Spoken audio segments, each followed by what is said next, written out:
naman po sa nagmuna naman sila ng Quadcom, tapos sarili Yan, Quadcom na yan. Walang kwenta yan. Nasayang na budget yan. Mga kasamahan nila sa sarili nila. Hindi ako maniniwala. Akalain mo sila mismo ang bumuo niyan. Sila mismo ang bumuo niyan at mag-iimbestiga sila ng kasama nila. Hindi rin nila yun ipapakulong. Malamang, Oo. sila sila mag-iimbestiga sa sarili Hindi rin nila. nila yun ipapakulong kaya hindi ako maniniwala sa Quadcom na yan. Yan ang Quadcom na yan. Wala. Maniniwala po ba kayo sa kasabihan na ng investigasyon ng Quadcom, moro-moro lang? Tama, totoo naman. Totoo naman yan eh. Totoo yan. Alam mo kasi, ang hindi ko lang kasi nagustuhan sa itong Quadcom na ito, hindi sila patas eh. Talagang hindi. Kung mag-imbestiga sila, hindi sila patas. Nung una, pinapatawag ang mga DDS vlogger, tama. Kasi ayaw nila ng fake news. Tapos, ang tanong, bakit yung siraulong TikToker na vlogger ng loyalistang si Francis Balahura, hindi nila ipinapatawag sa House of Representatives? Hindi ba fake news yan?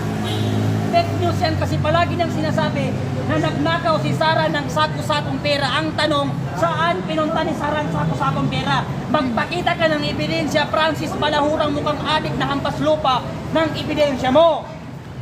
Ano po ba sir ang masasabi mo itong gustong ipatawag niya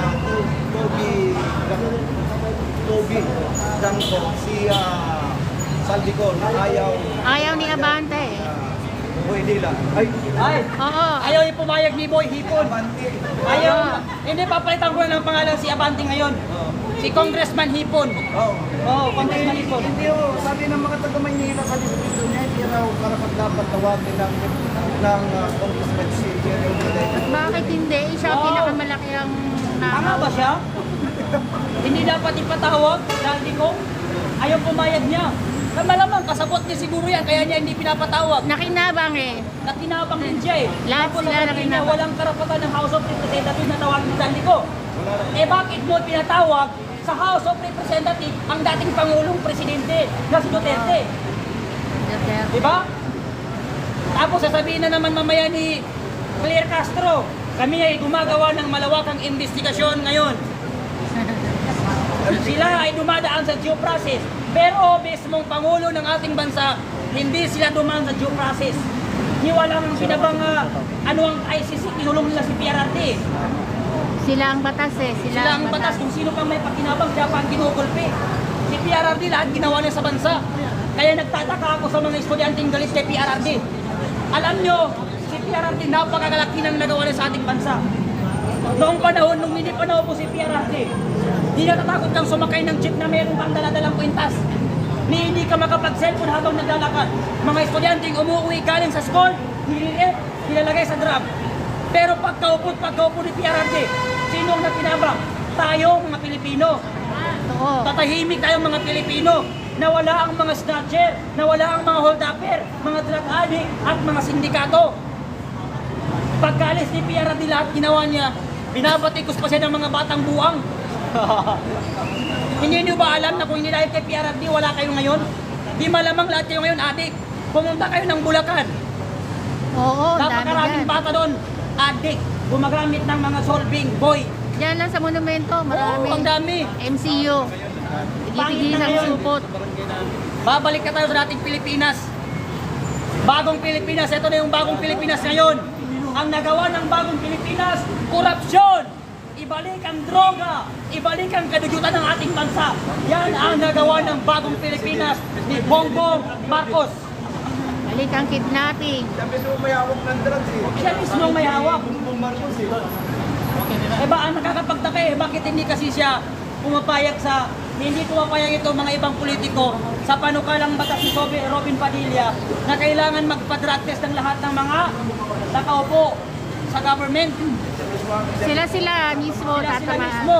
Ayaw rin nilang pumayag na ibalik ang death penalty sa mapapatunayang kurakot na politiko. Dahil sila ang unang Sila masasampulan. mismo ang unang mamamatay sa sili elektrika. Ang unang mamamatay sa sili elektrika, si Congressman Abante. Susunod si Jaldico. Susunod si Martin Romualdez. Si Rita Ananeta Marcos. Pati si Unti Bayros. Kasama si BBM. Dapat ilagay sila sa sili elektrika.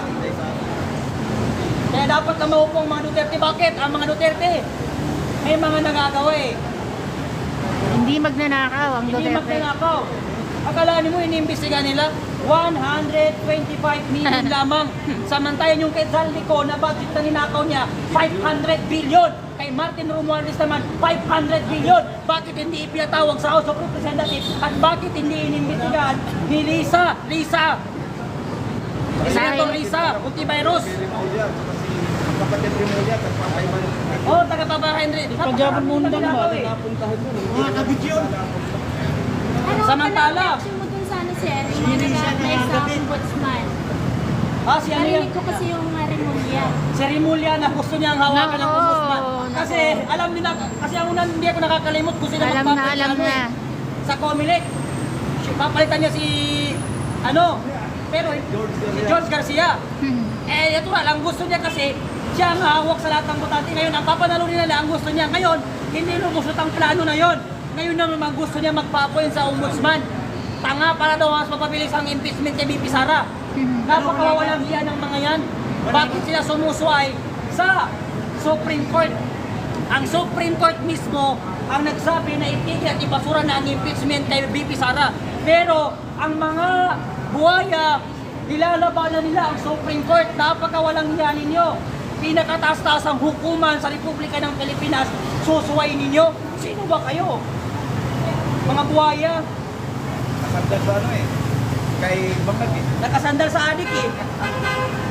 Ang nakakalungkot pa dyan, yung mukhang unggoy na si Tori, Ay, bumalik na sa ano nila, sa probinsya nila. Bumalik na sa probinsya nila. Kasama niya na yung mga pinsan niya, kapatid niya. oo. Natawa ako Nila sa atin eh. nung meron siyang sinabi na walang adik na pogi. Ayun. Ibig sabihin, parang inamin ni Tori na siya mismo adik. Oo. Kasi hindi naman siya pogi eh. Nagreklamo si Bongbong. Kaya nga yata siya natanggal eh.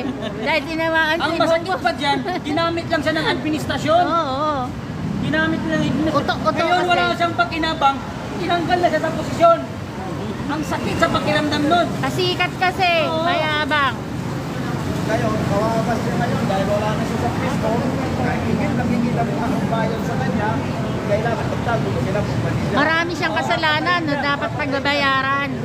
Lalo na yung kay Kaya Tatay dapat Digong. people power talaga tayo eh. Oo. Losobin na natin ng Malacanang Dapat, at pababain na sa pwesto ang mga politiko na yan.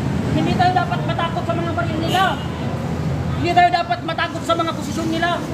Kasi kung hindi dahil sa atin, wala siya sa posisyon nila. Naku, nung birthday ni Tatay Digong, nandun kami sa Waygate ng Ako nga sa Malacanang. lahat ng rally, nandun ako. Eh, nandun yung mga pulis Nagsasalita. eh. Ang dami-dami ng pulis dun eh. Kaya, Noong rally natin May dito, harang. sa Etas Ride dito mismo, nagsalita rin ako nun. Pag uwi ko, hinabol ako ng mga hampas lupa. Akalanin mo, papakulong nila ako, wala naman akong kaso. Nagtago ako dun sa Bulacan. Almost 8 months ako nagtago dahil hinahanap ako. Sinasabi pa nila, bayaran ako, di piso wala akong bayad. Binayaran ako ni PRRD doon sa magandang loob ng ginawa niya sa ating bansa. Hindi pera ang binayad niya sa akin. Hindi pera. Oo, yun man lang kaligtasan natin, malaki na yun eh. Malaking bayad na yun para sa atin. Alam mo pagkarali dito, inahanap ako ng mga pulis doon sa Baseco, Metro Manila. Pero hindi ako matatakot. Ngayon nandito na naman ako, lumabas na naman ako. Kaya thank you sa ating lahat. Kaya dapat mamaya 5:30 sa lahat na nanonood ng mga Pilipino, pumunta kayo dito sa Etas Ride, sa Robinson Galleria para ipakita natin sa mga buhaya yan, hindi tayo sisindak sa kanilang mga sungay. Oo, thank you very much. thank you. Sige sir, kita-kits tayo mamaya sir. Uli na kitang Mindanao, uling tatuan mo ba? tira tayo dun sa Daghan kitang book doon ano, kauli na kita nagdabo. Davao na yan, makikitira.